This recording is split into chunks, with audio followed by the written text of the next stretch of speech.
Lights, camera.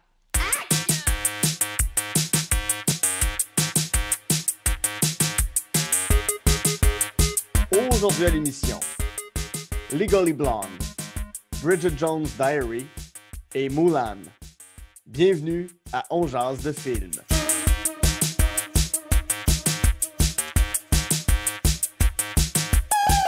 Bonjour à tous et à toutes, ici Guy à Saint-Cyr. On jase de film, la formule est bien simple. Je m'entretiens avec un ou une invitée de ses goûts en matière de cinéma. Donc ensemble, on passe en revue 3 coups de cœur, une déception et un plaisir coupable.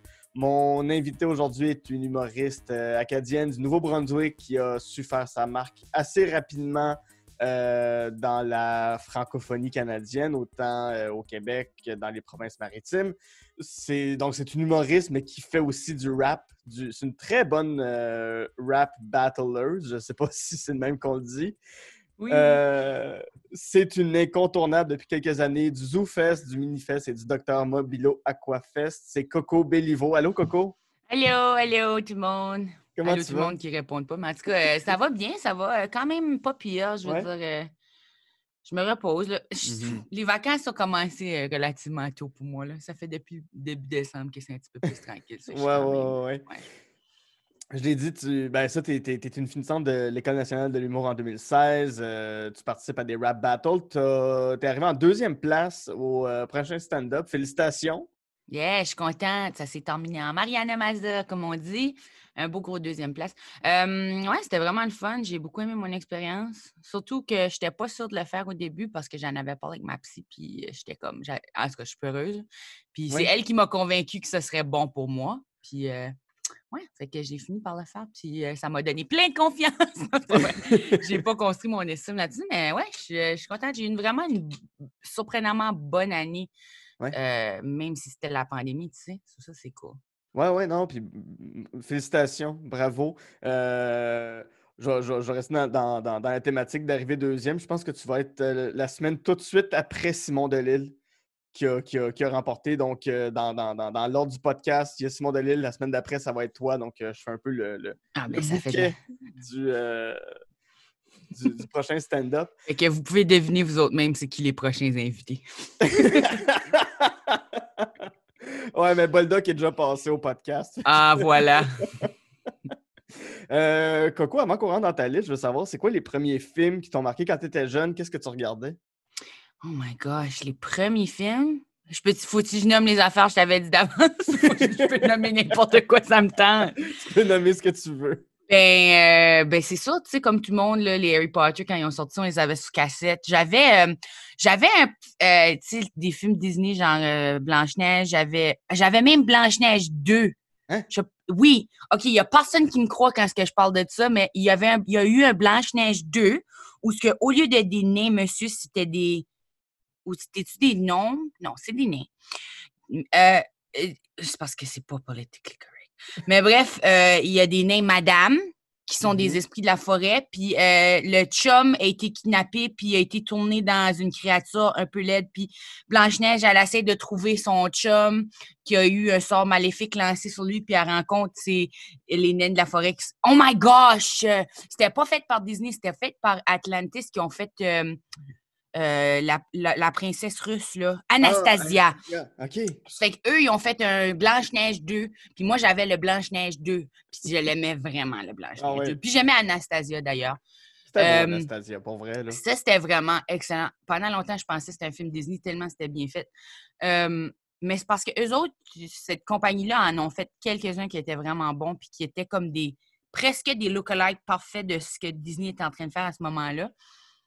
Mais j'avais le Blanche-Neige 2 qui était... Si quelqu'un peut m'écrire pour me parler de ça, je vais me sentir moins folle. Mais je l'ai trouvé à un moment donné sur Google, mais c'est plus compliqué à trouver parce que c'était vraiment pas populaire. En tout cas, mais est-ce qu'au Nouveau-Brunswick, peut-être ça l'était, je sais pas. Là. J'avais des weird de films d'Aladin aussi, que c'était juste des histoires, là, des affaires de même. J'avais plein de cassettes. J'avais tellement de cassettes. Ouais, c'est parce que j'étais encore dans l'ère du VHS, là, mais je pense que tout le monde peut dire ça.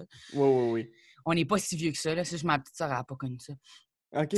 Mais j'ai grandi sur beaucoup de films Disney, ce qui expliquerait comment est-ce que je suis maintenant. Je pense aussi parce que je suis adorable, comme une créature Disney. Ben oui. J'écoutais... quoi c'est d'autre, les films de ma jeunesse? J'ai beaucoup de films de Noël. Là. On avait énormément de films de Noël. Euh, j'écoutais... J'écoutais ça même pendant l'année. Là. J'écoutais The Santa Claus avec Tim Allen. Là. Ah ouais. Je viens juste de le réécouter. J'ai même un bit d'humour là-dessus. Ça m'a vraiment marqué, I guess. Mais c'est parce qu'il tue le Père Noël puis il devient le Père Noël. It's wrong. Ça, tu y penses, c'est comme plus traumatisant que tu penses. J'étais Ouais, comme... ouais. Ben ouais, non, c'est vraiment une drôle de prémisse de film. C'est tu tues quelqu'un, fait que tu le deviens. Ouais, C'est c'est pas ça. comme c'est pas comme Freaky Friday que tu deviens ta mère puis ta fille, puis après, à la fin, tu redeviens qui t'étais. Là, c'est ouais, tu l'as tué, mais ta sentence, jusqu'à temps que quelqu'un te tue. C'est ça, c'est quoi? Puis là, t'apprends dans le troisième, parce que là, je les ai toutes écoutées, là. T'apprends dans le troisième qu'il y a eu... il y a comme une boule magique là, que tu peux souhaiter de ne plus être le Père Noël. Puis faut que tu la tiens puis tu te dis « J'aurais jamais voulu être le Père Noël. » Puis là, ça te rapporte à le moment où le Père Noël est tué. Ouais. Puis quelqu'un d'autre, il faut qu'il prenne le soute. Fait que si le soute... Comme, tu sais, qui est-ce qui trouve un soute par terre puis qui met le soute du Père Noël? Parce que c'est ça qui fait que tu deviens le Père Noël. Tu le tues, tu mets son soute, c'est toi le Père Noël. C'est comme si tu avais signé un contrat. Mais dans le troisième, c'est ça, on voit toutes les Pères Noël qu'il y a déjà eu. Puis il y a il y a des boules de neige qui flottent alentour dans la... Hey, il y en avait beaucoup. J'étais comme, oh my gosh. J'étais vraiment... En tout cas, j'ai trouvé ça un peu traumatisant. J'étais comme, Ouais, combien hein? de Pères Noël qu'il y a eu? Comment longtemps? Puis, tu sais, comme, si ça va back loin, comme, mettons que tout le monde est Père Noël pendant genre 60 ans. Ouais. Puis qu'il y a autant de boules de neige, ça retourne-tu jusqu'au temps de Jésus? Puis il y avait un monsieur, c'était-tu pareil dans ce temps-là? Là où en tout cas, moi, ça m'a fait beaucoup de réflexions sur un peu le linéaire, tu sais, comme l'évolution de l'humain. Là. J'étais comme, le calcul n'est pas bon. Le calcul n'était pas bien. C'était pas bien fait, le calcul n'était pas bien fait. All right. On va rentrer dans ta liste avec ton premier film. En fait, c'est deux films. C'est pas une trilogie parce qu'il y en a juste deux, mais c'est Legally Blonde. Le premier en 2001, réalisé par Robert Luketic, et le deuxième, Legally Blonde 2, Red, White and Blonde en 2003 de Charles Herman Wormfeld. Bon, les réalisateurs de ces films-là sont pas si importants que ça. Ça met surtout en vedette Reese Witherspoon, Luke Wilson, Selma Blair, Jennifer Coolidge. Dans le deuxième, il y a Sally Field, Regina King et Jennifer Coolidge qui revient. C'est quoi l'histoire de Legally Blonde? C'est Elle Woods. Elle est une fille de sororité. Elle étudie en mode. Elle veut sortir avec son chum. Le début du film, ça fait même longtemps que je ne l'ai pas vu, mais je m'en rappelle vraiment bien. Le 2 aussi, je me rappelle, elle s'en va en cours pour protéger son chien. En tout cas, tout pour dire, en fait, la mère de son chien. Puis, ouais, ça. C'est qu'elle est une fille de sororité. Elle a vu que son chum, il propose... elle pense que son chum va y proposer ce soir-là parce qu'il l'invite dans un souper fancy, puis nanana. Et il réalise qu'il est en train de la laisser parce qu'elle n'est pas assez sérieuse, puis qu'il s'en va à Harvard devenir un avocat. Puis là, elle est comme traumatisée, comme « je suis pas assez sérieuse, je suis pas assez sérieuse ». Fait qu'elle veut prouver à son chum. Ça part tout... C'est ça qui est la belle prince, c'est que ça part de vouloir prouver de quoi à un homme. Mm-hmm. Puis après ça, elle devient genre meilleure que lui. Elle réalise qu'elle n'a pas besoin de quelqu'un qui ne croit pas en elle. Elle trouve un chum qui est un professeur d'université à Harvard. Wow! Elle pogne une job. Elle se fait même, tu sais, à manier son boss à sa job. Il fait des avances. Elle décide que, tu sais, comme elle va contre ça. Elle gagne le cas en cours à la fin. Puis, il y a tellement des beaux moments là-dedans. Là, genre même j'ai tellement été impressionnée. Une des raisons que je trouve que le film a vraiment bien vieilli, c'est parce que, mettons, des films de ces années-là, il y avait beaucoup de grossophobie, puis des affaires comme ça, des jokes contre les gros, puis tout ça, puis c'est toujours quelque chose qui m'a comme vraiment grincé. Puis dans ça, le cas qu'elle a, la madame qu'elle est en train de défendre, c'est une madame qui fait un programme de workout vraiment célèbre dans l'univers du film. Puis elle a eu de la liposuction pour avoir l'air mince. Puis quand ils sont en train de traiter le sujet du poids, puis comment est-ce que c'est passé dans la société, c'était tellement justement dit, puis c'était tellement pas jugé, puis en tout cas, j'ai vraiment trouvé que c'était bien fait. Puis il y a beaucoup de belles affaires. C'est sûr que... Est-ce que c'est un film qui a de la diversité corporelle vraiment beaucoup? Je dirais pas oui, là, mais... Ouais. Mais semble ça passe le test Bechdel, par exemple. Probablement, oui, sûrement. Mais moi, vraiment, ce que je trouve bon là-dedans, c'est que Reese Witherspoon est vraiment... Elle m'a ébloui là-dedans parce que elle était vraiment drôle. Puis c'était le fun parce que c'était pas comme... C'était un personnage qui était pas dommé. Elle avait juste ce vibe-là de dommé. Moi, je relate beaucoup avec ça, où ce que les gens, à cause de la façon que je parle ou à cause de la façon que je m'exprime, ils vont penser automatiquement que je suis pas nécessairement autant smart. À cause que, mettons, ma syntaxe c'est pas cette fille-là sonne comme Catherine Etier, mettons. J'adore comment Catherine Etier parle. C'est vraiment un compliment, mais c'est juste pour dire que ça va avoir l'air moins intellectuel la manière que je formule mes phrases. J'essaie de dire des autres. Mais fait que je me fais souvent catégoriser dans cette catégorie-là, quoique je suis smart pour sûr, tu sais, je suis vraiment intelligente, je suis capable de formuler des bonnes idées, c'est juste la manière que je parle, ça va pas les faire sonner super smarty pants. Là. Puis ça m'a fait beaucoup relater avec elle parce que les gens ne la prenaient pas au sérieux. Puis pourtant, c'est juste à cause de son casting qu'elle n'est pas prise au sérieux. Il n'y a rien de elle. Tu sais, à un moment donné, quand elle a fait son application à Harvard, ils sont en train de regarder, puis là, elle a comme un cours de marketing de fashion, puis ils sont comme, ben là, c'est pas sérieux. Mais un cours de marketing de fashion, c'est compliqué aussi, là. Tu parles d'économie, tu parles de plein de chiffres aussi, toutes sortes d'affaires. En tout cas, j'ai pas étudié en mode, là, mais j'ai des amis que oui, puis les affaires, tu sais, ils décortiquent des affaires que des gens vont aussi décortiquer dans des cours de sociologie, tu sais, parce qu'ils vont regarder c'est quoi les tendances, puis comment est-ce que le marketing est fait, puis qu'est-ce qui fonctionne, puis ils vont tout décortiquer ces affaires-là. Veux pas, c'est sûr qu'elle a des aptitudes analytiques qu'on fait juste « Ah, mais c'est associé à ça », c'est que ça a brisé pour moi certains stéréotypes de... Ben, en tout cas, c'était surtout peut-être plus à cet âge-là, je regardais sûrement, moi n'étant pas une super fille chaude, bikini, blablabla, j'avais sûrement des préjugés par rapport aux personnes super sexy. Ça fait que c'est sûr que, tu sais, depuis qu'on est jeune, on entend des jokes de blondes. On sait c'est pas vrai, mais reste qu'il y a comme un stigmatisme. Puis là, ça nous montrait l'exemple en tout cas, d'une façon vraiment cute puis gentille. Une autre affaire, c'est que ce film-là est tellement pur. Puis moi, j'aime vraiment les films où c'est positif, drôle. Parce que ce film-là aurait pu être juste une joke sur les blondes pendant 1h30, 2 heures. Exact. Ben on oui, était à cette époque-là, on était à cette époque-là parce que les jokes de blondes, c'était les jokes qu'il y avait partout. Ben oui, il y a White Chick, c'est dans le même... C'est sorti quasiment la même année, sûrement, là. En tout cas, au moins dans le même 5 ans. Puis c'est juste des jokes. Ben, là, c'est différent parce que ça, c'est un autre univers complètement, là, qu'on parle de perspectives intercroisées. Mais reste que là, c'est comme ah, OK, il faut que je fasse semblant, ça fait que je vais faire tous les stéréotypes. Puis même dans ce film-là, il découvre que ces filles-là peuvent être cool, tu sais, ou utiliser leurs privilèges pour le bien. Il me semble, en tout cas, j'ai pas vu White Chicks assez pour pouvoir faire la critique sociale de ce film-là, mais reste que Legally Blonde le fait là, d'une façon... bon, c'est sûr que c'est super blanc, là, mais reste que ça faisait la belle petite morale on est plus que ce qu'on a l'air. Ça, j'aime beaucoup ça. Ouais. Ça a été dur pour toi de te faire prendre au sérieux, mettons, quand tu es arrivé à Montréal, quand tu es arrivé à l'école de l'humour, quand tu as décidé de te lancer dans le rap? C'est quelque chose qui a été dur de faire ta place, puis que les gens fassent comme OK, non, c'est pas niaiseux ce qu'elle a à dire?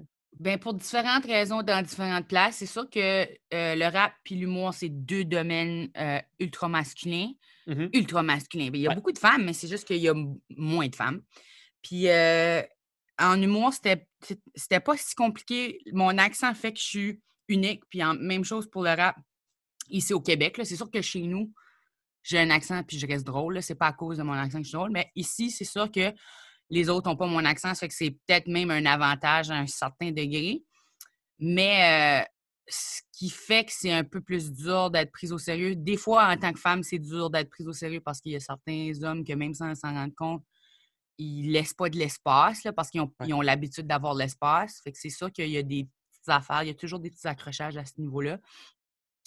En rap, ils me prenaient moins au sérieux parce que je venais d'un domaine d'humour puis ils pensaient pas que j'allais justement être capable de prendre au sérieux le rap puis de faire la forme d'art comme il faut puis que ça allait être une joke pour moi. Fait que j'ai dû briser ça au début en étant vraiment sérieuse puis agressive. Là, je suis capable de plus aller dans l'humour parce que j'ai prouver que j'avais cette aptitude-là de le faire comme il faut puis de respecter leur code déontologique de rap. Le code déontologique du rap. Pas le code déontologique, mais en tout cas. D'ailleurs, puis en humour, au début, c'est sûr qu'à cause que je suis arrivée au Québec puis je venais du Nouveau-Brunswick, il y a toujours eu des petites affaires où les gens ils se moquent, là, tu sais. J'ai toujours été surpris par ça parce que si je venais, tu sais, évidemment, on avait des étudiants d'un peu partout. On avait Jean-Samuel qui venait d'Haïti, puis c'est sûr qu'il y a personne qui s'est moqué de son accent à lui. Mais moi, mon accent, on s'en est moqué, puis c'est correct, tu sais, je suis habituée, puis je comparerais jamais ça à être le gars qui arrive d'Haïti, là, tu sais. Mais c'est sûr que ça te fait filer un peu comme un animal de foire par moment de quand quelqu'un te répète tes mots à toi, là, comme répète tes mots à toi, hein? Tu l'as dit weird, Coco. Tu sais, comme. Fait que c'est ça qu'il y avait des petits moments où j'ai eu ces petites sous-estimations-là à cause de différentes parties. Tu sais, on est un amalgame de nos différences. Mais je pense pas que c'était paralysant ou quoi que ce soit. Tu sais, c'est des affaires. Peut-être que je suis juste habituée parce que c'est ça que c'est être une femme dans un monde d'hommes. Mais tu sais, Elle Woods, elle comprenait. Il y avait plein de machos dans la loi pis ça, parce que le patriarcat, c'est partout. Complètement. Elle comprend. Elle me comprend. Ouais. Mais non, je pense que c'est sûr que tout le monde vit un peu cette situation-là par la bande, là, à un certain degré, dépendamment de où tu es. Peut-être, OK, une Karen qui se pointe dans une rencontre de maman pour l'école va pas le ressentir parce qu'elle est une maman parmi d'autres mamans, mais si Karen, elle se pointe dans le battle rap, c'est sûr qu'elle va vivre ce que j'ai vécu. Oh boy, ouais. Puis je suis pas sûr qu'elle va pouvoir suivre la POC, la Karen. Je sais pas, ils ont une énergie agressive qui fonctionne très bien avec... Puis le personnage, les battle rap, ils aiment beaucoup les personnages. Si j'avais le personnage d'une maman qui vient bavasser le monde... Je pourrais faire tellement d'argent. Ah, mais pour vrai, non, mais tu viens de mettre ça dans ma tête, puis un film ou un court-métrage sur une Karen qui se lance dans le battle rap, puis qui fait juste rapper « I wanna see the manager ». Appelez-moi MC La Sauce pour écrire cette série. Pour vrai, ouais, je pense qu'on tient puis quelque chose. on va faire Rosalie Vaillancourt va jouer la Karen. Ah, ça va être bon. Ça va être tellement bon. Oh my God. Formidable. Ça pourrait être le deuxième film de la série de films qui ont fait pour Juste pour rire. Ouais, exact. Ouais. Je vais proposer. Ouais. My God, que je veux voir ça. Si je reviens un petit peu à Legally Blonde, as-tu une scène préférée? C'est quoi ton bout préféré dans Legally Blonde? J'en ai tellement. Ben, premièrement, je sais pas. J'aime vraiment les bouts de comédie romantique. Fait que c'est sûr que j'ai... Tu sais, quand on rencontre le professeur, j'ai des papillons à chaque fois. Je suis comme, oh, il va l'aider, elle va l'aimer. Elle sait pas que c'est son futur chum. En fait, je l'ai vu plein de fois. J'aime le bout où, tu sais, il y a un grand dude awkward, là, que jamais il y a du succès dans toute la série, là. Toute la série, il est vraiment weird awkward, mais il est super intelligent, puis il est vraiment grand. Puis à un moment donné, il essaie de demander une fille sur une date, puis la fille est comme, je sortirai jamais avec toi, weirdo, blablabla. Puis là, Elle Woods, elle arrive, puis elle le gifle. Puis là, elle est comme, ça fait semblant qu'elle a déjà couché avec, étant absolument zéro le cas. Mais, tu sais, il a beaucoup aidé ce gars-là il l'a aidé. Ben, les scènes où on le voit l'aider, c'est parce qu'il est super géant puis il aide à descendre un livre. Là. Mais reste qu'il l'a aidé, puis il l'a accepté. Puis elle s'est fait amie avec les rejects, là, puis elle a aidé, les rejects l'ont aidé, puis elle a aidé les rejects. Pas vraiment des rejects, mais en tout cas. Fait que là, le gars, elle arrive à le gifle, puis comme, comment tu oses pas m'appeler après la soirée qu'on a passée ensemble? C'était la meilleure soirée de ma vie, nanana. Puis là, il fait, parce qu'il est vraiment awkward, puis là, elle fait, non, je veux pas entendre rien, je m'en vais. Puis là, elle walk away, puis là, les filles, tout à coup, sont super intéressées d'aller sur une date avec le vraiment grand gars weird. Puis j'ai trouvé ça vraiment fin de sa part parce qu'il y avait de la misère, puis elle l'a aidé. Ben ouais. Puis tu sais, je comprends que c'était pas des buts nobles, là. C'était juste aider un gars à coucher avec quelqu'un, mais il y avait vraiment de la misère, puis il était vraiment fin pour vrai. C'était pas quelqu'un qui ne méritait pas. En tout cas. Ouais. On va passer à ton deuxième choix de film qui, encore là, ce sont deux films, c'est... J'ai pas choisi le bon moment. Il y a tellement de bons moments. Ben, c'est bien correct. Je viens de me rappeler de la freaking quand à la porte, faut que tu changes le bout. Quand à la porte, la madame du nail salon, au trailer de son ex-mari pour avoir son chien, puis qu'elle fait croire que c'est son avocate, puis elle fait « OK, blablabla, faut que tu redonnes le chien parce que vous... » Puis là, elle explique des affaires trop compliquées, là, mais que ça fait aucun sens. Puis là, elle finit par avoir son chien. Ah, c'était bon. Elle aide tout le monde, tu vois, elle a aidé tout le monde. Ben oui. Fait qu'on va passer à Bridget Jones' Diary. C'est un film de 2001. C'est mon film préféré. De Sharon Maguire, qui m'en vedette Renée Zellweger, Colin Firth, Hugh Grant et Jim Broadbent sont tous de retour dans la suite. Bridget Jones 2 de 2003 de Biban Kid Run. C'est quoi les histoires? C'est quoi l'histoire? Ça vient de où, Bridget Jones? Bridget Jones, c'est un livre à la base. Puis qui a été fait en film, c'était British, fait que, tu sais, c'était Bridget Jones, c'était Renée Zellweger, puis il a fallu qu'elle prenne du poids pour jouer le rôle, puis il a fallu qu'elle fasse à semblant qu'elle avait un accent British, puis même, elle faisait tellement bien, apparemment, il y a des gens qui ont fini par, dont Colin Firth et... Hugh Grant. Et Hugh Grant ont commencé à penser que peut-être, en fait, elle était réellement British, puis qu'elle était en train de faire l'accent américain dans les autres films. En tout cas, j'ai écouté tous les extras. Mais je m'en rappelle, là, la première fois que j'ai décollé ce film-là, j'avais aucune idée c'était quoi. Je savais pas qu'il y avait un livre. Les livres ont été vraiment populaires, d'ailleurs. Ouais. Puis là, je vois Bridget Jones dans le premier... C'est un film de Noël à la base. C'est pas vraiment un film de Noël, mais ça commence à Noël puis ça finit à Noël. Chaque film, c'est ça. Mm-hmm. Puis ça commence au party de Noël de sa mère puis ça finit là. Bref. Fait que là... je vois Bridget Jones arriver. Premièrement, c'est la première fille grosse, drôle que je vois à l'écran ever. Fait que là, moi, je suis comme, ça, c'est moi. Comme, elle est comme moi. Elle a rien qui fonctionne vraiment dans sa vie à ce moment-là, moi non plus. Puis, l'autre affaire, c'est qu'elle a plein de gars qui s'intéressent à elle, mais par la bande, puis d'une façon que c'est comme... Tu sais, Hugh Grant n'est pas gêné de sortir avec elle à cause qu'elle est grosse ou quoi que ce soit. C'est jamais mentionné. Son poids n'est jamais mentionné par les deux gars, mis à part en positif. Sauf qu'on voit que Hugh Grant, il se ramasse avec une fille plus mince à un certain moment, puis la fille plus mince, c'est comme, tu m'avais dit qu'elle était mince. C'est comme, il y a comme des petites pointes humoristiques qui sont faites d'une façon tellement bien où c'est comme, on dirait que c'est pas important qu'elle est grosse vraiment, mais c'est un peu important pour certaines personnes. C'est que ça a vraiment, comme, je trouvais que ça a vraiment été bien traité. Fait que je vois Bridget Jones à l'écran, je suis déjà contente de me voir, tu sais. Ça fait que je capote. Puis là, le moment où je savais que j'allais écouter ce film-là chaque année pour le reste de ma vie, puis c'est vraiment le cas, c'est que Bridget Jones, Hugh Grant, il vient à son bureau, la journée de travail, là, c'est vraiment au début du film, elle a de la misère à sa job. Là. Elle est en train de parler avec son ami au téléphone, qui est jouée par la fille qui pleure dans les salles de bain dans Harry Potter. Ah oui. Moaning Myrtle, OK? Moaning Myrtle est dans ce film-là, puis elle est en train de pleurer dans la salle de bain. J'étais comme, what the freak? Fait qu'elle joue tout le temps le rôle de la fille qui broye dans la salle de bain. Elle broye dans la salle de bain, elle parle à Bridget Jones. Blablabla. Puis là, Hugh Grant, il est comme, à qui tu parlais? Puis là, elle fait, je parlais à tel auteur. Puis là, il fait, cet auteur-là? Ah ouais, OK. Non. Puis là, elle est comme, ouais, elle voulait savoir... blablabla. It's positively grotesque. Thank you, Mr. Cleavers. C'est ça la réplique. Puis là, il est comme Mr. Cleavers from blablabla. Puis là, il est comme, oh oui. Puis il est comme Mr. Cleaver qui est mort en 1971. Puis là, au fond de l'écran, ça écrit fuck. Puis là, j'étais comme, oh my God, j'écoute, c'est forever. C'était tellement drôle. Ouais. Puis c'est ça. Ça fait qu'elle vit des triangles amoureux. Elle est toujours, tu sais, elle écrit un journal intime. Dans le fond, là, ça s'écrit, c'est le Bridget Jones Diary. Fait qu'elle écrit un journal intime, puis on voit un peu à travers de tout ça toutes ses insécurités, les choses qu'elle veut changer, ses buts, puis tu sais, c'est toujours axé juste sur sa vie sociale. Elle veut un chum qui est pas weird, elle veut perdre du poids, elle veut non. Tous les buts qu'on a déjà eu dans notre vie pour essayer de fit in, puis de rentrer dans ces normes-là. Puis en tout cas, elle voyage à travers de tout ça. Mark Darcy, c'est pas le bon chum pour elle.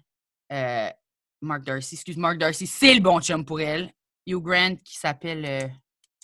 je me rappelle plus de son nom. Oh non. Ah, attends, je vais te retrouver ça. Hugh Grant, il joue... C'est mon téléphone. Moi aussi, je peux checker le cast. Oui, attends, j'ai ça ici dans 2 secondes. Hugh Grant joue Daniel Cleaver. Ah ouais, c'est ça, c'est Mr. Cleaver, c'est lui. Ah, je me suis trompée. Mais bref, Daniel Cleaver, c'est comme le gars qui est pas bon pour elle puis qui lui ment. Puis Mark Darcy, il est basé sur Mark Darcy qui est dans Pride and Prejudice. Au point où... Puis Colin Firth qui a joué dans plein d'adaptations exact. de Fait que Jane là, Austen. dans les bonus, justement, elle interviewe le gars qui a joué dans Pride and Prejudice, qui est Colin Firth. Ouais. Fait que là, il joue l'acteur Colin Firth dans l'affaire parce que Colin Firth, ils ont pris Colin Firth qui jouait Mark Darcy parce qu'ils ont... Puis là, ils ont oublié qu'il y avait cette scène-là. Fait qu'ils ont... Ils l'ont pas mis dans le film, ils l'ont juste mis dans les extraits ou à l'interview, puis elle est juste comme... Ah. Mais en réalité, son chum, c'est ce gars-là. Puis là, dans le film, puis il y a tellement des bonnes scènes, là.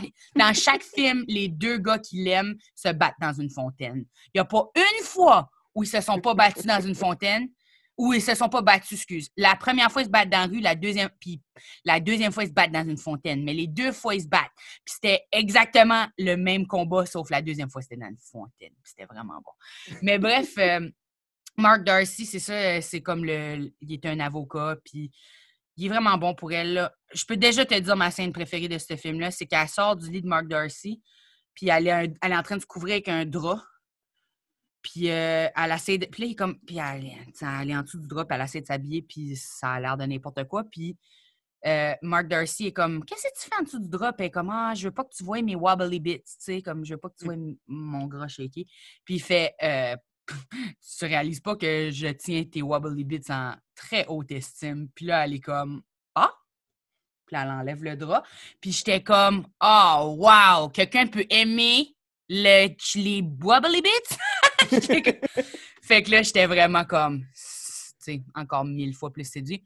Dans le 2, elle sort avec Mark Darcy, mais il y a un problème, ou je m'en rappelle plus trop qu'est-ce qui arrive, là, mais le 2, en tout cas, les histoires sont complètement ridicules. Dans le 1, elle sort avec son boss, il triche sur elle, il faut qu'elle change de job, elle commence à annoncer à la télé, puis c'est comme ça qu'elle rencontre Mark Darcy parce qu'elle va l'interviewer.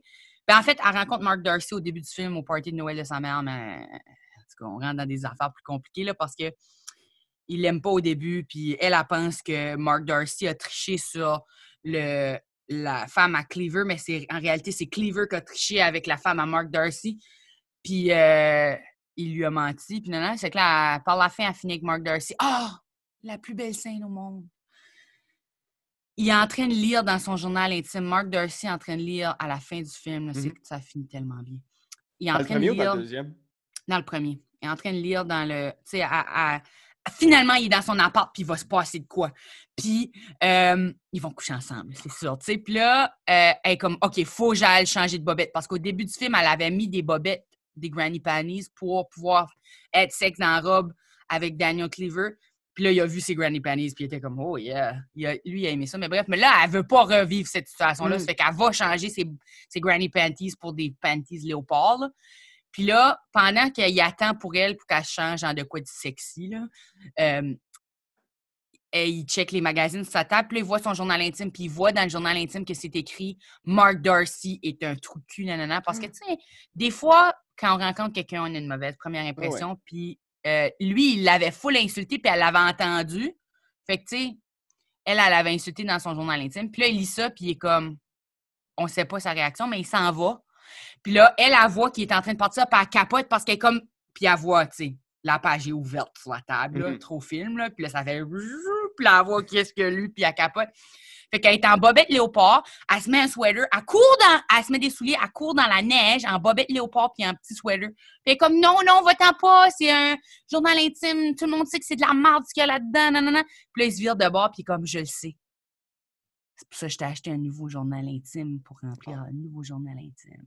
Puis là, elle est comme, what? Puis là, il se freine dans la neige, puis tout le monde est comme, à l'air folle, là, parce qu'elle est en bobette léopard. Tout le monde est comme, crazy lady! Puis là, il l'enveloppe dans son manteau. Puis, ouais, c'était beau ce moment-là aussi. C'était plusieurs beaux moments dans le film. Oh, man. La scène de combat est tellement folle. Là. Ils sont en train de se battre. Ils tombent à travers d'une... Ça, c'est le moment où ils réalisent qu'il a menti à propos de tricher sur la femme. Puis que les deux, ils se battent pour Bridget, dans le fond. Là. Puis ils sont en train de se battre. Puis ils sont pas bons. Là. Ils se donnent des petites claques. Puis ils essaient de se kicker. Puis ils sont vraiment pas bons à se battre. Puis c'est ça qui est vraiment drôle. Puis ils tombent à travers de la vitre d'un restaurant grec. Puis là, ils se battent à travers le monde, puis tout le monde est en train de capoter. Puis là, il y a un gâteau de fête qui descend les escaliers, puis tout le monde arrête pour chanter Bonne fête. Puis là, dès que les chandelles sont soufflées, boum, le combat reprend. Ah, c'était vraiment drôle.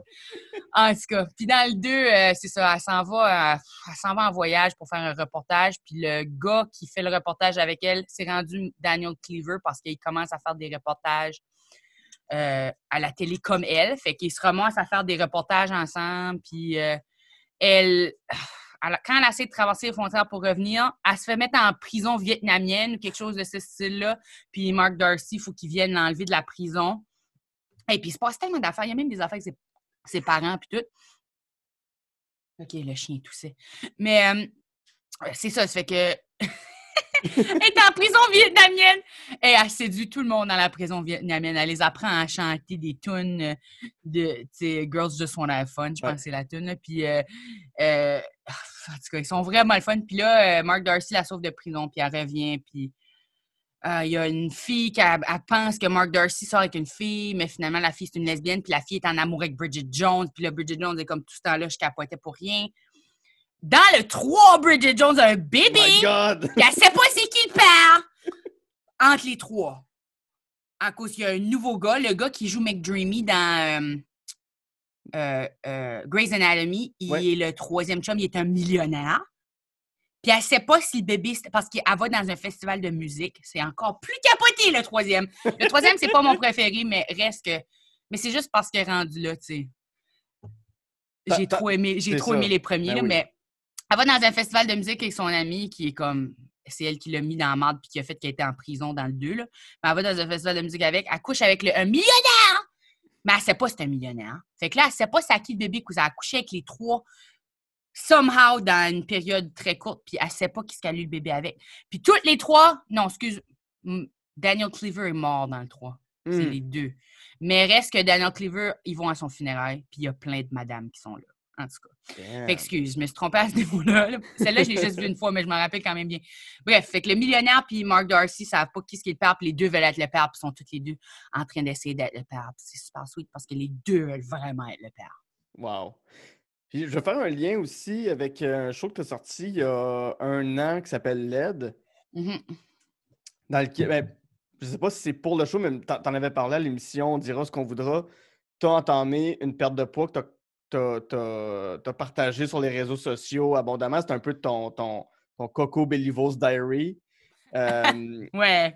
C'était quoi la motivation? Parce que tu en avais super bien parlé à On dira ce qu'on voudra. C'était quoi la motivation? Je trouvais qu'il y avait quelque chose, un lien qui se faisait avec Bridget Jones' Diary. J'ai comme réalisé dans cette année-là que, tu sais, je comprenais le concept de la grossophobie puis tout, puis j'avais pas vraiment l'impression que ça m'affectait pendant vraiment longtemps, jusqu'à ce que, tu sais, oui, j'ai toujours eu moi, je me suis toujours tenue avec des super belles personnes, là. Mon amie Marilyn est une ancienne mannequin, puis est vraiment magnifique. Puis quand on va à des places, elle se fait toujours accoster, puis moi, je me fais pas accoster. Puis pendant longtemps, j'étais comme, tu sais, juste vraiment super belle, mais j'avais toujours en train de vivre ça avec des nouvelles personnes où ce que je me faisais ignorer, puis que ma belle amie, elle se faisait full parler, puis des affaires comme ça. Fait que là, j'ai commencé à faire un déclic sur le fait que je me faisais traiter différemment à cause de mon poids. Puis je pense pas que nécessairement ça vient de Bridget Jones' Diary, quoique j'aurais dû comprendre ça à ce moment-là parce que j'avais jamais été représentée dans un film. Fait que l'extase que j'ai ressentie quand j'ai vu Bridget à la télévision, ça, c'est pas normal. Ouais. Quand on y pense vraiment, si on était toutes représentées, on n'aurait pas comme un « Oh my gosh! » Tu sais, quand ça nous arrive, là, j'ai vraiment un gros attachement à ce film-là. J'ai même, pour mon audition de mon école de théâtre, là, quand j'ai fait un bac de théâtre la première année, mon audition, c'était la scène dans Bridget Jones' Diary où elle avoue, elle s'excuse à Mark Darcy. En tout cas, Mark Darcy, il vient y parler, puis il est comme « Je t'aime la manière que t'es. » Puis là, elle fait un genre de speech, là. Je sais que... Non. Fait que j'ai pris une scène de Bridget Jones' Diary. Tout le monde faisait du théâtre. Moi, je faisais du Bridget Jones' Diary, puis j'ai rentré à cette école-là. Ouais. Bravo, pour vrai, bravo. Fait que, fait que j'ai entamé le processus de perdre du poids dans le l'idée m'est venue quand j'ai expliqué à quelqu'un que j'avais l'impression de me faire traiter différemment à cause de mon poids, puis la personne m'a dit « Non, ben non, Coco, on est traités pareil, moi puis toi, là, tu sais, tout le monde nous aime les deux. » Puis je dis « Oui, oui, dans un terme de peut-être de carrière ou quoi que ce soit, c'est sûr que les gens, ils me respectent, puis tout ça, mais à un autre degré, je suis traitée différemment que les autres. » Puis elle me disait « Non, non, puis de toute façon, comment tu le sais, tu sais, si t'as pas été mince, tu peux pas le savoir. » Puis là, j'étais comme... Premièrement, c'était un peu insultant, mais en même temps, non, parce que ça venait pas... Ça dépend qui m'aurait dit ça, j'avoue, là, mais cette personne-là venait pas d'une place négative, c'était juste une place d'incompréhension. Puis je me suis dit « Ouais, OK. » De la même manière que, tu sais, quand... Pour moi, là, de devenir mince, c'était comme de dire « OK, je vais le faire, puis je vais pouvoir dire pour 100% sûr, avec la méthode empirique, que c'est différent quand je suis grosse puis quand je suis mince. » De la même manière que ça prend des fois un homme féministe pour dire à un homme sexiste qu'il est sexiste, parce qu'il est sexiste. Il ne va pas écouter une femme et dire qu'il est sexiste. Ça va prendre un homme. Fait que moi, je me suis dit, peut-être qu'il y a certaines personnes minces qui ont besoin qu'une personne mince leur dise que c'est dur, tu sais. Puis, fait que je me suis dit que j'allais... Tu sais, j'ai jamais vraiment été 100% mince, là. Je vais jamais être 100% mince, mais reste que... juste 20 livres, c'était différent. Rendu à 40 livres, c'était vraiment... Puis 75 livres, là, c'était rendu là, un monde, là. Un monde de différence de comment j'étais en train de me faire traiter 75 livres avant ça. Wow. Puis j'ai repris un peu de ce poids-là, mais tu sais, parce que c'est pas important. Mais reste que la leçon était là. Puis j'ai écrit le spectacle fondé sur... J'ai fait de façon publique le transitionnement parce que je voulais avoir beaucoup d'opinions des gens, puis... pour comme nourrir l'écriture créative de ce spectacle-là. Est-ce que ça m'a aidé? Ça m'a pas aidé. C'est sûr que ça m'a aidé dans mes réflexions à un certain degré. Là. Je suis encore en train de travailler sur me briser un peu de quoi les effets négatifs de ce spectacle-là aussi, parce que être sur une diète puis obsédé sur l'exercice, c'est pas nécessairement bon pour toi. Je pense que ça a probablement fait plus d'effets négatifs que quoi que ce soit, parce que j'étais pas en santé quand j'étais plus grosse. Puis je suis pas plus, tu sais, je suis pas plus capable de toucher mes orteils tout de suite, juste plus mince, tu sais, comme... Ouais.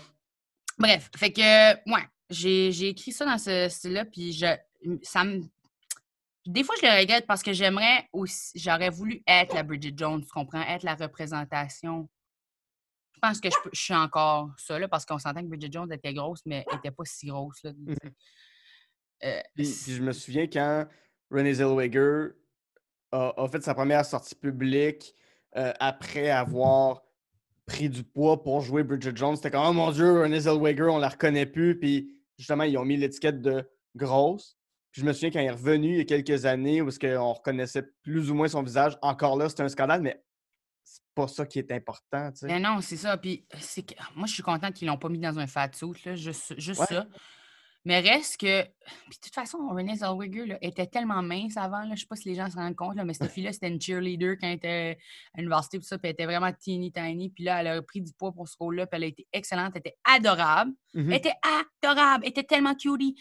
Puis ensuite, elle a reperdu son poids parce que c'est juste une personne super en forme. Là. Je veux dire, elle a mangé freaking beaucoup pour une grosse, mais tes habitudes de vie qui sont vraiment les tiennes te reviennent. Là, ton corps naturel te revient. Bref. Je trouve ça super pertinent ce que tu amènes. J'ai vraiment aimé ce film-là. Je le conseille, c'est drôle. Les British ont vraiment un don avec l'humour. Puis ça, c'est un autre film qui est vraiment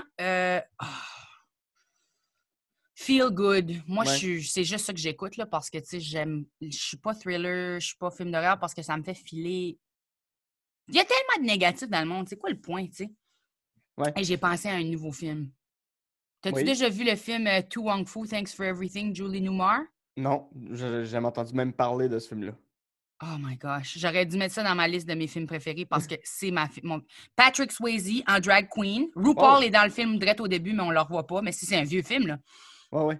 Puis le gars de Robocop, là... le villain, là. En tout cas, c'est all-star cast, là. Vraiment un fou cast. Ils sont tous des drag queens qui doivent partir en... Oh, John Leguizamo en drag queen. Il joue Chi-Chi, une drag queen latina. Il est tellement bon dans ce rôle-là. Ce film-là est feel good début à la fin. Ouais. Les drag queens, ils doivent voyager en char pour aller à une compétition de drag queen. Leur char breakdown, ils se ramassent dans... Il y a même freaking... Mam, qui est-ce qui fait la voix du génie dans Aladdin? Robin Williams. Ah Excusez, ouais. je pense qu'elle me l'a dit l'autre jour. Il y a Robin Williams au début qui leur vend un char. Hey, oh my gosh, c'est tellement bon. C'est ça, ils partent en char pour aller à une compétition de drag queen. Le char pète dans une petite ville nowhere avec des rednecks qui savent pas que c'est des drag queens puis sont tout le temps habillés en drag queen, sauf que, tu sais, il y en a qui se rendent peut-être compte, là, mais...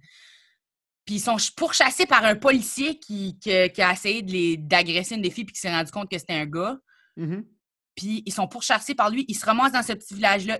Ils gagnent le cœur de tout le village de redneck en les aidant à glamifier leur vie. Et quand le police arrive, la ville au complet les défend, puis ils partent à la compétition. Ah, puis ils vivent des belles affaires. Là. C'était tellement bon. J'ai pas pensé à ça quand j'ai fait ma liste, mais c'est tellement un film qui fait du bien.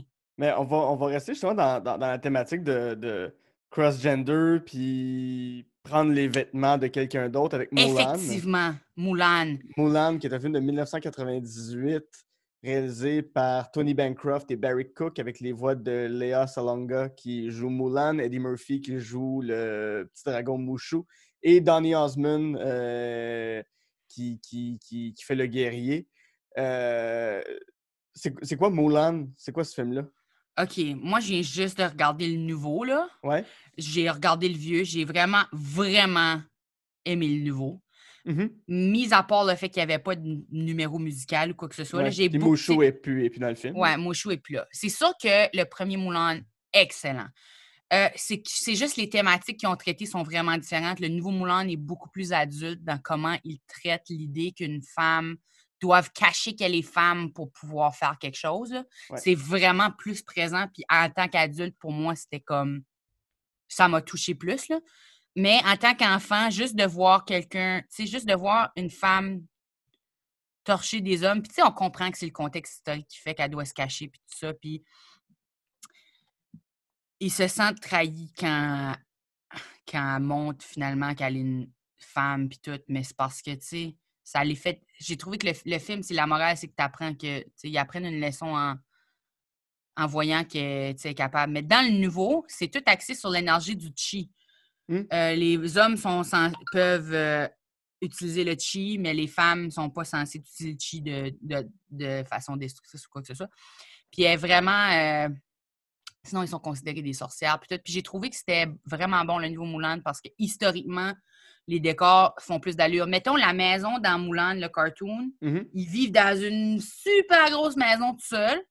Dans le Mulan nouveau, ils vivent dans des genres de maisons rondes qu'il y avait. Ouais. Ils vivent dans les genres de maisons rondes où il y a plusieurs familles, puis c'est tout un village quasiment à l'intérieur de genre une maison qui est faite en mur. Tout était plus réaliste en termes de... Même le maquillage, c'était vraiment comment ça aurait été peinturé, tu sais. Il manquait des éléments au Mulan de jeunesse, mais évidemment, puisqu'on est enfant, tu sais, la morale était encore très belle, puis c'était quand même beau à voir, puis vraiment excellent, puis les tunes sont... Ouais. Ben justement, j'ai réécouté la tune Reflection. Ouais. Oh my God, que ça rentre dedans. Ah, c'était beau. C'était tellement bon parce que ça nous questionnait sur c'était quoi, qui on était vraiment, puis c'était quoi notre rôle, sans peut-être qu'on en soit conscient à ce moment-là, mais c'est quoi notre rôle dans la société, puis dans quelle boîte on est placé en tant que personne, en tant que femme, en tant que... Peu importe, tu sais, comme elle avait... Dans le nouveau, là, dans le premier, c'est pas dit que Mulan a ce talent-là de la base. Quand elle fait pour protéger son père, puis parce qu'elle est une honte, puis elle part, dans le premier, elle part parce qu'elle est une honte, puis elle sait qu'elle ne pourra pas être la femme parce qu'elle est trop clumsy, puis tout. Puis elle part, puis elle n'est pas bonne au début aux exercices, puis elle devient bonne parce qu'elle est motivée, puis elle travaille fort, puis elle réalise que c'est ça sa place. Dans le premier, elle a le don, dès le départ, mais pas celui d'être une femme. Mais on voit que elle chasse une poule, puis elle jump, puis elle est capable de faire des affaires que personne n'est capable de faire.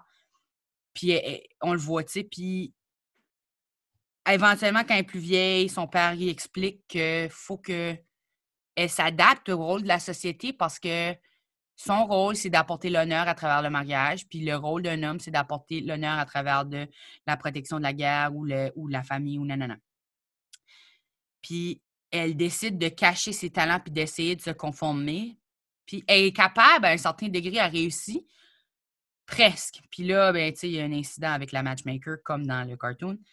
Puis quand son père, évidemment, son père, il a de la jambe toute pétée, il ne peut pas partir en guerre, mais il s'ostine à le faire. Puis elle prend sa place, puis elle est vraiment bonne aux exercices. Tout, là. Il n'y a pas la scène classique, par contre, que j'adore dans... Mon child mind était blonde. Tu sais, l'exercice avec le poteau, puis là, ils sont comme apporter les 2 disques en haut du poteau, là. Ça, là, quand j'ai vu la réponse, j'étais comme what? Parce que là, elle swing les affaires autour, puis là, elle grimpe en se tirant avec, au lieu d'essayer de grimper en les tenant. Puis j'étais juste comme yeah, c'est juste une femme qui pensera à ça. C'est comme quand j'étais jeune. Cette scène-là n'est pas dans le nouveau film, puis elle n'est pas nécessaire parce qu'évidemment, on connaît le punch. Mm-hmm. Mais elle se bat, puis elle est juste excellente. Puis l'affaire qui est vraiment comme la leçon de celui-là, c'est que quand elle se cache, elle n'est pas capable de rentrer dans son plein pouvoir, parce que, premièrement, ses vêtements, elle porte un binder, pour cacher ses seins. Fait qu'elle est comme restreinte dans les vêtements d'homme parce qu'elle ne peut pas se battre à son plein potentiel. Fait que... Puis à un moment donné, il y a une sorcière qui se bat avec elle, puis elle dit jusqu'à temps que tu t'admets la vérité, tu ne vas jamais pouvoir utiliser ton chi à ton plein potentiel. Puis elle se doit de dire la vérité. Puis dès qu'elle l'enlève tout, puis qu'elle est juste en train de se battre en genre de robe, là, parce qu'on s'entend que les robes ont quand même des pants, puis tout, là. Elle se bat, là, mais comme, oh, magique. Puis c'est plus axé sur, comme, la vérité nous aide, puis de vivre notre vérité, c'est important. Ah, puis en tout cas, c'était vraiment bon. Moi, j'aime beaucoup l'affaire du chi, puis les énergies masculines puis féminines, puis comment ça peut se trouver dans tout le monde, là. C'était plus axé sur cette idée-là de il n'y a pas vraiment un genre qui devrait être associé à un tel rôle, puis que l'énergie différente dans les mains de quelqu'un d'autre, ça donne de quoi de différent. Mm-hmm. Tu sais, si moi, je suis une femme, oui, mais la manière que j'exprime mon énergie masculine va être différente de la manière qu'un homme le fait, puis autant belle ou autant pertinente, en tout cas. Ouais. Mais tu considères que tu l'exprimes comment, justement, cette énergie masculine-là? Je trouve ça intéressant que tu nous amènes là. C'est drôle que tu dises ça parce que je crois pas vraiment au genre. Ouais. Je dis que je suis une femme, mais pour vrai, je crois pas vraiment au genre. Presque pas du tout, même. À un certain point, je trouve que oui, tu sais, Goffy, OK, mais le genre, c'est de la construction sociale. C'est toute une idée de diviser entre le sexe biologique. Même ça, tu sais. Fait que pour moi, il n'y a pas de... Oui, il y a les hormones masculines et féminines, là, le testostérone puis l'estrogène, puis les effets que ça a. Mais mis à part ça, tu sais, nous autres, quand on est, mettons, dans notre semaine, là, c'est de la testostérone qui est relâchée, puis c'est ça qui fait qu'on est un peu PMS puis qu'on vire folle. Saviez-vous ça? On relâche... Tu m'en apprends. Fait que vous autres, là, le gène que vous avez constamment, c'est le gène qui nous vire folle. Fait que ça explique des affaires. Mais c'est ça. C'est comme si les hommes étaient constamment dans leur semaine. Oui, mais c'est ça, parce que c'est pour ça qu'on est agressif. Ouais, on devient agressif, puis on devient agressive, puis on peut devenir malpatiente ou whatever. Il y a plusieurs affaires. Pas pour dire que vous l'êtes tout le temps non plus. Là. Il y a personne qui l'est tout le temps. Puis il y a des gens que ça les affecte moins. Puis en tout cas, c'est pour dire que oui, je comprends qu'il y a des genres de flow, pas d'énergie nécessairement, mais biologiques, d'hormones qui font des certaines affaires, mais en termes de personnalité ou de caractéristiques, genre le courage ou la sensibilité, ces affaires-là se divisent pas pour moi, puis tout le monde est comme un mélange de toutes les... Fait que pour moi, ce film-là est vraiment pertinent parce que c'est comme s'il y a une prison de genre, puis pour moi, le genre n'existe pas, puis que ça brisait un peu ces affaires-là. Puis c'était plate pour Moulin parce qu'elle devait être la première personne à le faire. Puis tu sais, c'est sûr que son père, personne ne peut y en vouloir de lui avoir dit ce qu'il a dit parce que c'est ça que c'était. Puis il voulait protéger sa fille d'une situation difficile de société, de devoir percer à travers de ces préjugés-là, puis ces frontière-là. Fait que c'est normal qu'il a dit, regarde, une femme, son rôle, c'est ça, puis je comprends que c'est pas comme ça que tu fites dedans, mais c'est ça que c'est dans notre société, puis je comprends qu'il a dit ça.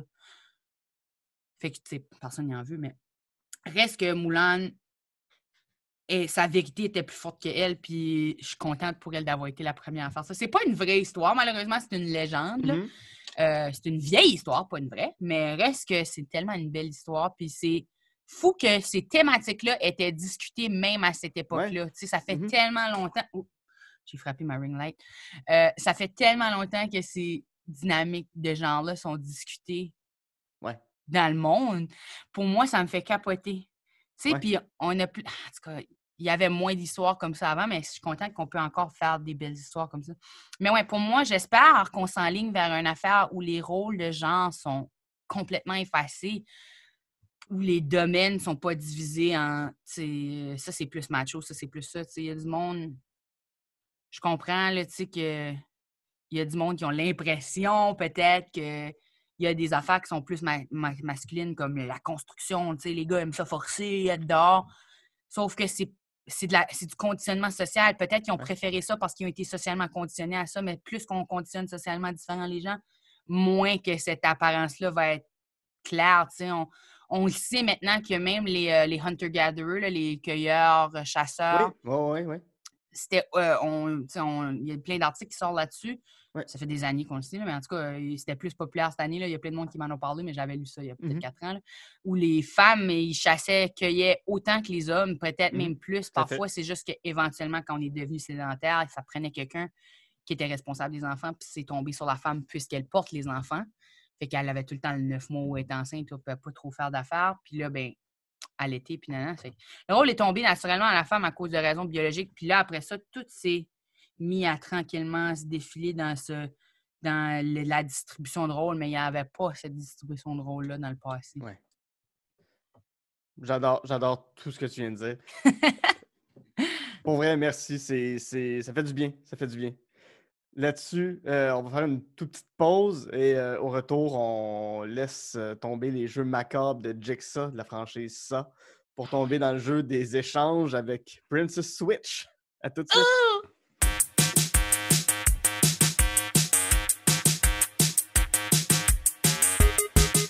J'adore enregistrer On jase de films. Ça me permet de partager avec vous ma passion première qui est le cinéma et avec des invités formidables. Et si jamais vous avez des commentaires, si vous avez des critiques, des choses qu'on pourrait améliorer, des gens que vous voulez que je reçoive à l'émission, écrivez-moi sur Facebook, On jase de films, Instagram, @onjasdefilm. Venez me parler, faites-moi vos listes, vos 3 coups de cœur, les films que vous détestez, les films qui sont des plaisirs coupants pour vous. Je vais vraiment avoir un plaisir fou à vous lire.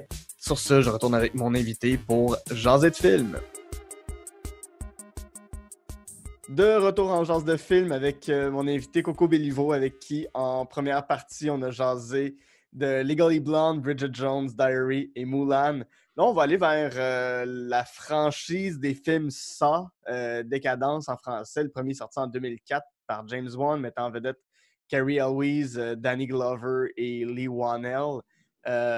C'est quoi les films Saw? Puis bon, avec les films dont on a parlé en première partie, je peux comprendre que ça, c'est pas quelque chose que t'aimes, mais c'est quoi? C'est quoi ces films-là? Qu'est-ce que ça représente pour moi serait peut-être la meilleure question. Là. C'est que quand j'étais jeune, j'avais jamais vu un film d'horreur. J'avais genre aperçu à travers des escaliers en essayant d'espionner quand mes sœurs écoutaient peut-être Blair Witch Project, mais ça avait été la seule affaire, puis ça m'avait traumatisée, puis j'avais rien vu comme 1 minute. Puis mes amis, eux autres, c'était des gros tripeux de films d'horreur quand j'étais jeune, puis c'était dans le temps, tu sais, quand j'étais au secondaire, c'est le moment qu'ils ont commencé à sortir les Saw, justement. Fait que pour m'initier aux films d'horreur, on a fait une soirée visionnement film d'horreur, j'en avais jamais même vu un, où on a écouté. Puis ça, tu sais, je considère pas nécessairement que c'est dans la catégorie de films d'horreur maintenant, peut-être plus gore, quoique il y a un élément thriller, un élément film d'horreur aussi, là. Mais c'est ça, c'est qu'on avait écouté, genre, pour que ça soit léger, on avait écouté Nightmare on Elm Street pour commencer. Puis on avait rentré tout de suite dans ça après, juste pour comme, tu sais, Nightmare on Elm Street, c'était supposé être un coussin un peu parce que c'était plus cheesy puis moins réaliste hein, dans un certain sens. peut-être, je sais pas. Je me rappelle pas trop, mais bref, on a écouté les 3 premiers ça la même soirée. J'ai jamais revoulu écouter des films d'horreur par la suite. J'en ai peut-être écouté quelques-uns, dont Chucky, parce que je savais que ça allait être plus comique qu'autre chose. Là. Il est vraiment comme... Ces faces qu'il fait sont ridicules. J'aime beaucoup les faces ridicules. Mais, ouais, la scène qui m'a marqué de ça, c'est vraiment la scène où... je pense que c'était celui des addictions, là. Parce qu'on a fini par toutes les regarder, parce que les autres, ils tripaient vraiment là-dessus. Puis, tu sais, tu peux pas aller à l'encontre du groupe. Faut te suivre le groupe, puis tes amis de secondaire, c'est tes amis de secondaire. C'est ça. Tu dis pas non. Tu changes pas d'amis pour écouter d'autres films. Là. Tu dis pas non. Fait que j'ai écouté, puis la scène, c'est le film où tout le monde... le ça qui était sur les addictions, je sais pas si c'est le 4 ou le 3, où chaque personne, sa torture est liée à son addiction, puis il y a une personne qui est addictée aux drogues, fait qu'elle tombe dans un... pit de seringue. Ah oui, ah. Puis là, elle essaie de sortir des seringues, là. Puis là, ben, il y a tout le temps plus de seringues qui s'amanchent. Puis le mur est trop haut. Puis elle est juste pleine de seringues. Puis j'ai pas aimé ça. J'ai pas aimé ça. Mais c'est qu'il y a beaucoup de sang. Puis c'est horrible. Puis tout le monde souffre. Puis il y a personne qui gagne. Puis il y a pas d'issue. Puis la chose que je trouve frustrante à propos de ces films-là, c'est il y a des films où c'est pas ça, mais c'est pourquoi quelqu'un, tu sais, pourquoi tu essaies de gâcher nos freaking vies? Ouais. Chaque fois, même moi et ma mère, on écoutait, là, on est venu frustrés, puis c'était rien, là. On écoutait le 3e de Santa Claus, puis Jack Frost, il essayait tout le temps de gâcher les plans du Père Noël, puis on était comme... Fait que si ça me fâche à ce point-là, tu peux imaginer à quel point un méchant qui essaie de faire les gens s'entre-torturer pour des semi-bonnes raisons. Je comprends qu'il y avait des bonnes raisons des fois. Là, c'était du monde qui avait fait des affaires pas correctes puis ça les faisait punir pour ça. Mais moi, je crois pas à ce système de justice-là. Ça fait que ça me faisait aucun plaisir. Fait que toi, tout le 3/4 du film de Grinch, tu cheers pas avec le Grinch, là. Le Grinch, en fait, là, c'est différent parce que à cause, je sais qu'il va changer d'avis. Je le vois juste comme quelqu'un qui a eu... Ben, tu sais, on le sait, il a eu une enfance vraiment triste. Puis la raison... C'est pas de sa faute qu'il n'aime pas Noël. Ma mère a ri. Mais lui, il est plus relatable parce que on est tous déjà été un peu cranky sur de quoi. Ça fait que on comprend. Puis il y a aussi la pénitence de tout ça où ce qu'il remet tout puis qu'il essaie de... Je trouve tellement la morale belle. Mais non, je ne cheer pas avec le Grinch dans le sens où c'est pas le méchant. Mais quand le méchant, pour moi, les seuls méchants que j'apprécie, là, comme Dexter, mettons, la série Dexter, qui n'est pas un film, mais bref, il tue des gens qui ont fait de quoi de pas correct.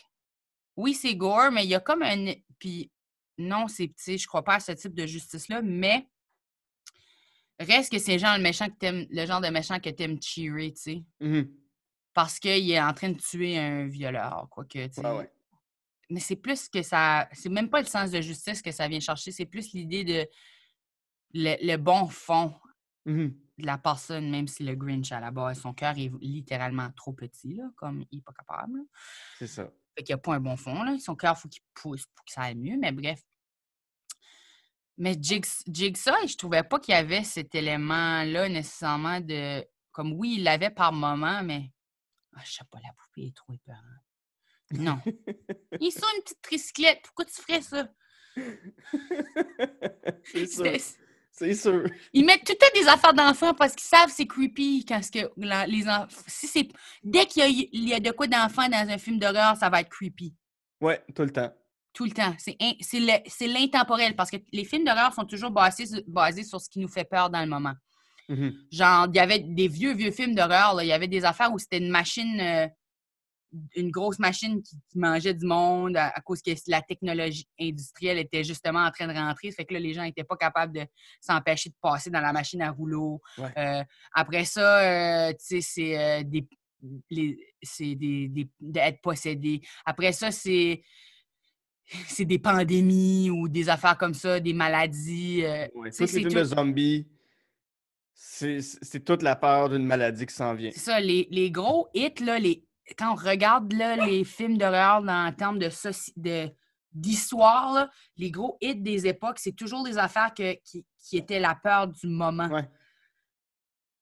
Puis, tu sais, comme justement, The Ring, là, c'était tu regardes la cassette. C'est ça? Oui, Ouais. The Ring, tu regardes la cassette, puis là, on venait de rentrer dans l'ère de plus technologique vidéo. Tu sais, comme tu reçois un appel, ça n'aurait pas été possible dans le passé de faire des films d'horreur de ce style-là. Puis maintenant, non plus, c'est plus possible de faire une affaire où tu te fais appeler parce que tu sais que la logistique de ça. Oui, parce que tu vas juste voir le numéro masqué et tu répondras pas. C'est ça. faut que tu envoies un message texte marqué 7 days. Je suis comme, hein? C'est ça fait plus peur, mais ça faisait quand même peur sur le coup parce que c'était plus dans cette époque-là, tu sais. Puis, tu sais, ben là, en tout cas, on a écouté à Halloween un film d'horreur, on a écouté The Ring, là, puis j'avais oublié que le Ring, c'était le puits qu'on voyait d'en haut. En tout cas, ça m'a... Ouais, c'est vrai. C'est le seul bout que j'ai aimé, c'est quand j'ai compris ça, j'étais comme « Ah, bien joué! » On va passer à ton plaisir coupable. Tu m'as dit que tous tes films prennent des plaisirs coupables, mais je trouve que autant Legally Blonde, Bridget Jones que Mulan, c'est tous des films qui sont hyper réfléchis quand même. C'est films, c'est des films qui ont un bon fond, mais là, ton plaisir coupable, c'est un film Netflix qui a dû coûter 2 millions à faire, puis le 2 millions est allé à l'actrice principale qui est Vanessa Hudgens. Ben oui, elle joue 2 rôles! C'est ça, c'est The Princess Bride. Non, mais tu sais, elle a reçu 1,8 million, le film a coûté 200 000 $. C'est sûr que c'est quelque chose de même. C'est The Princess Switch, un film de 2018 de Mike Roll. Encore là, avec Vanessa Hudgens, Sam Palladio et Nick Sagar.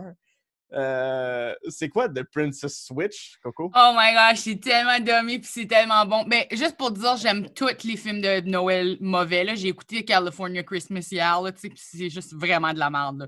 Ou Christmas with a View, ou Christmas, n'importe quoi. N'importe quoi, parce que Christmas dans le titre. Ouais. Bref, fait que là, c'est Vanessa Hudgens qui est une baker à Boston. Puis elle a cette boulangerie-là, puis là, son partenaire veut qu'il s'inscrive à une compétition qui est à Moldovia ou une ville qui n'existe pas. Ouais. Au Palais Royal, il va y avoir une compétition de baking.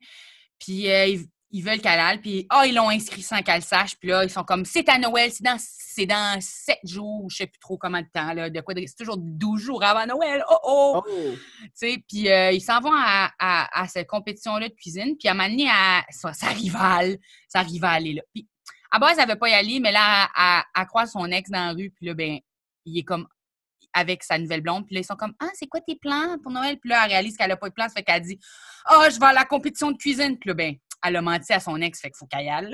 Tu sais, le classique move! Puis ils s'en vont là à la compétition de cuisine. C'est tellement cheesy. Puis là, sa rivale renverse de quoi c'est elle sur son tablier, fait qu'il faut qu'elle aille changer son tablier.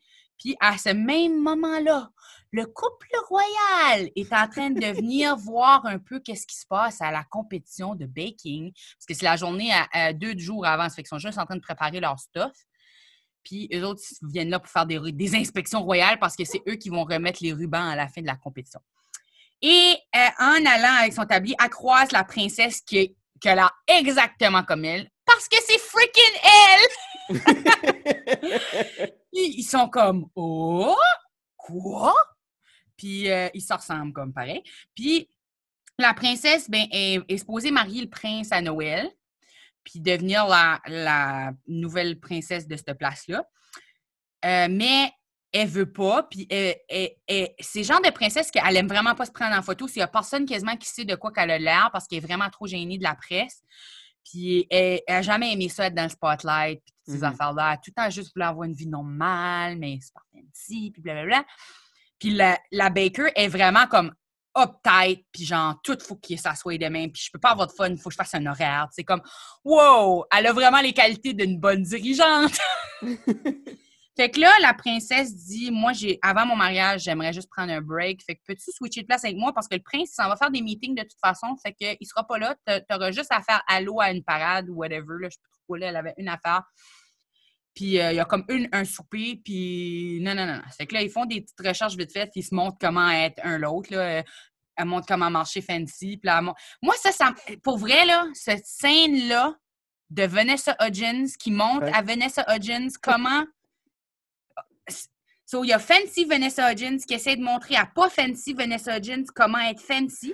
Fait que là, la Fancy, Vanessa Hudgens fait l'affaire Fancy comme il faut. Et là, la pas Fancy Vanessa Hudgens fait l'affaire pas bien comme qu'elle a été montrée. Puis là, l'opposé arrive où elle essaie de montrer comment marcher normal. Puis là, elle marche comme complètement de même, là, tu sais. Puis avec la vraiment mauvaise posture exagérée. Puis j'étais juste comme, quel défi de acting de se montrer comment bien faire la chose et là, de faire mal la chose qu'on s'est montré nous-mêmes comment faire. J'étais vraiment mêlée en écoutant la scène. J'étais comme, comment elle a fait pour être pas freaking mêlée? À cause, tu sais, t'es comme, c'est juste toi qui joues toutes les bouts. En tout cas, j'étais vraiment quand même impressionnée, même si vraiment c'était de la J'ai l'impression que tu me décris un mélange entre The Parent Trap et Princess Diaries. Oh my gosh, c'est exactement ça. Puis deux films que j'adore d'ailleurs. Princess Diaries, c'était tellement bon. Ça, c'était vraiment bon.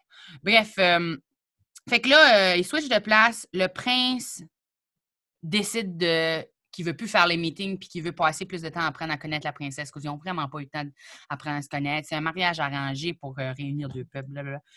Et là, ils ont du fun. Elle le trouve beau et vraiment pertinente. Elle est super politisée puis elle n'a pas peur de dire ce qu'elle veut, la fille de Boston qui n'est pas la vraie princesse. Mm-hmm. Puis il tombe en amour avec elle. Puis là, en tout cas, s'ensuit l'assistant tombe en amour avec la princesse parce qu'elle c'est son amie depuis forever, mais tout à coup, elle est changée, tu sais. Elle est plus accrochée au plan, elle est spontaneous, elle veut faire des affaires. Bref, fait que puis même à un certain moment, là, pour vrai, c'est ma partie préférée de ce film-là parce que j'ai vraiment eu une forte réaction. Ils décident qu'ils vont regarder un film Netflix dans le film Netflix. Wow. Puis c'est le film de l'autre film de princesse qui est sorti. Prince pour Noël? Ouais, A Christmas Prince. Ah, ben ouais. Fait que c'est ce film-là, ils regardent. Moi, puis ça me fait capoter parce que dans le 2, ils se marient. Puis le couple de A Christmas Prince est dans le public à l'église. Oui, mais ils ont regardé un film à propos des autres dans le film d'avant. Puis là, ils existent dans le 2.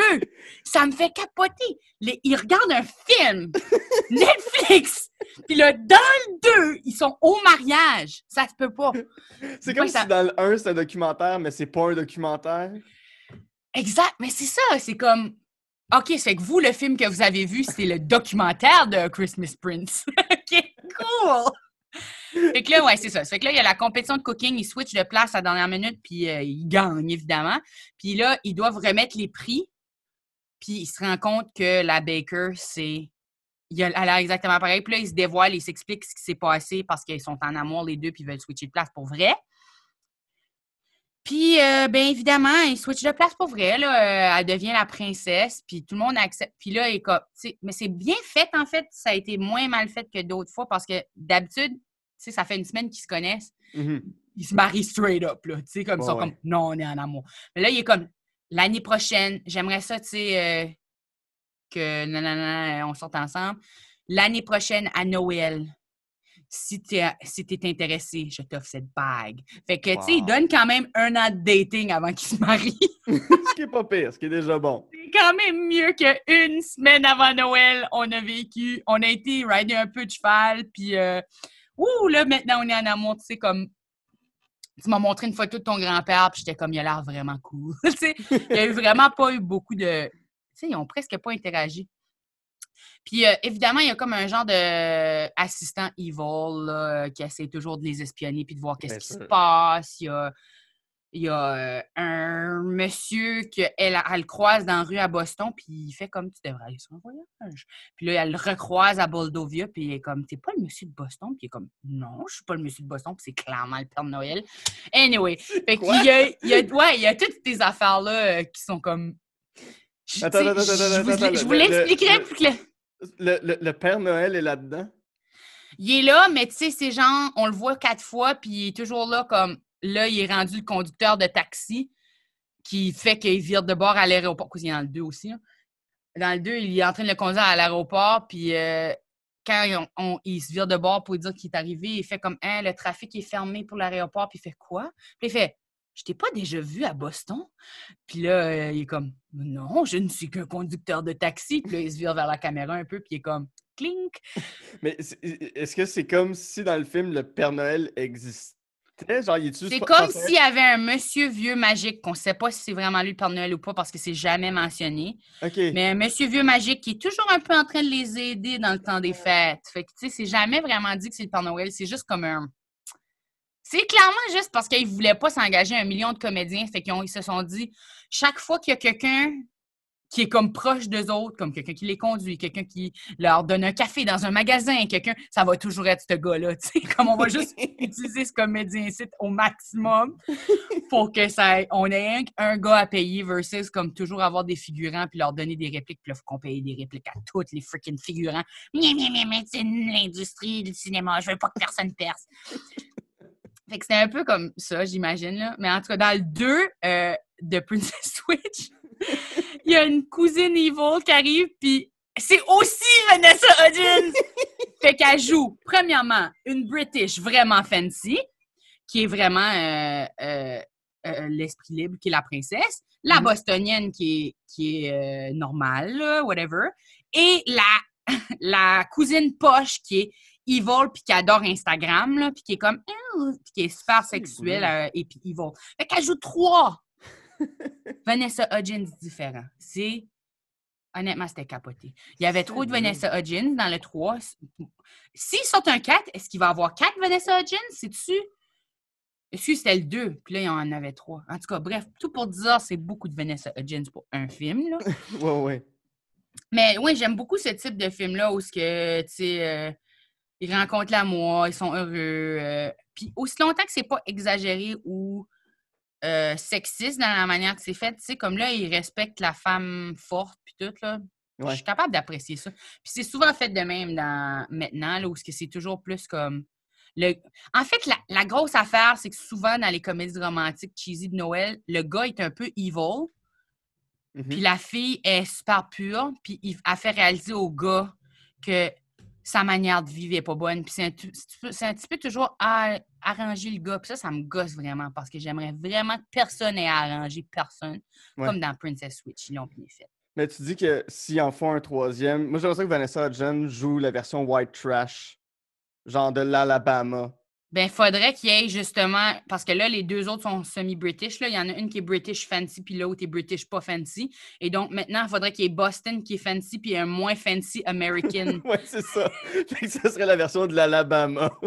Ah, il y en a trop. Puis là, il faudrait qu'il y ait... En fait, moi, je pense que ce qui arriverait, la twist d'un 3e film, ça serait qu'il y ait un 2e prince. Oui. Il y a un autre gars qui a l'air du prince, est mêlé. Il y a plein de Vanessa Hudgens, plein de princes. Ils sont freaking mêlés parce qu'ils sont comme 6 de la même sorte de tout le monde. Ouais, ça serait bon. Bon. J'aimerais ça être le plus mêlé possible. Là-dessus, on va devoir conclure l'émission. Si les gens veulent te suivre sur les réseaux sociaux, s'ils veulent voir ton travail, où est-ce qu'ils vont, Coco?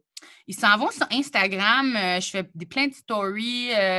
J'ai mon Bandcamp est sur mon Instagram en lien. Fait que vous pouvez aller écouter ma musique là-dessus. Vous pouvez aller aussi sur ma page d'artiste sur Facebook.